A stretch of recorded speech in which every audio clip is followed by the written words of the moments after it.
नमस्कार दोस्तों, आप सभी हरि भक्तों को मेरा सादर जय श्री कृष्ण। आप सभी का एक बार फिर से आपके अपने YouTube चैनल सनातन की विरासत में बहुत बहुत स्वागत है। आज हम पवित्र पुरुषोत्तम मास के 12वें अध्याय की कथा श्रवण करेंगे।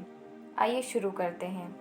श्री कृष्ण भगवान बोले, शंकर भगवान के चले जाने के बाद वह मुनि कन्या म्लान मुख उदास हो श्वास निश्वास छोड़ती रही और सजल आंखों से देखती रही। इसी तरह से कुछ समय तक दुखी रहकर अंत में काल का ग्रास बन गई। उसी समय धर्म प्रिय राजा द्रुपद ने एक उत्तम यज्ञ किया था। तब उस यज्ञ कुंड से स्वर्णिम कांति वाली एक कन्या की उत्पत्ति हुई, जो बाद में द्रौपदी के नाम से विख्यात हुई। इसी द्रौपदी को स्वयंवर में अर्जुन ने मछली की आंख में तीर का भेदन करके भीष्म, कर्ण आदि अन्य राजाओं का मान मर्दन करते हुए प्राप्त किया। हे नारद, इसी द्रौपदी को पिछले जन्म में पुरुषोत्तम का अनादर करने के पाप से दुशासन द्वारा बालों से पकड़ा गया और उसके वस्त्रों को खींचा गया।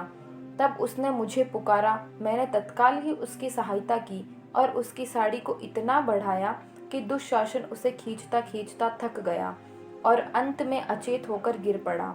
श्री कृष्ण बोले, हे राजन, यह पुरुषोत्तम मास सुर मुनि सभी को मान्य है और मनोवांछित फल देने वाला है। इससे तुम आने वाले पुरुषोत्तम मास में उसके महात्म्य को जानकर उसकी आराधना करना। 14 वर्ष पूर्ण होने पर तुम सभी का कल्याण होगा।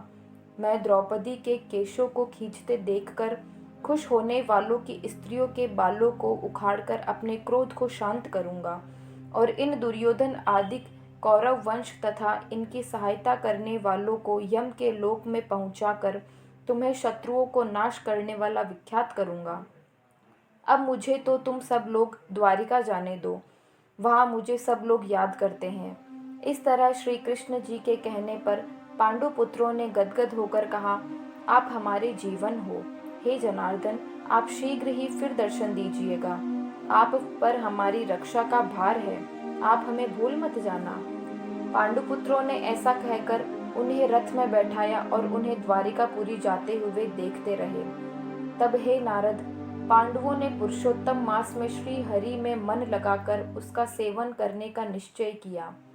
श्री भगवान के वचनों का स्मरण कर पुरुषोत्तम मास आने पर द्रौपदी पांडवों से बोली, आपने पुरुषोत्तम मास का महात्म्य भगवान श्री कृष्ण के मुख से स्वयं सुना है, अतः पुरुषोत्तम को बिना पूजे सुखी कैसे रहोगे। तब पांडु पुत्रों ने भी समस्त तीर्थों में घूमते हुए और पुरुषोत्तम मास आने पर विधि सहित व्रत आदि किए। उन्होंने पुरुषोत्तम की कृपा से युद्ध में विजय प्राप्त कर राज्य प्राप्त किया। पुरुषोत्तम मास का महात्म्य अनंत है, इसको कहने का सामर्थ्य किसी में भी नहीं है।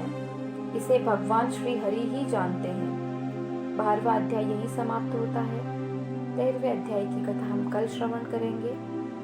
जय श्री कृष्ण।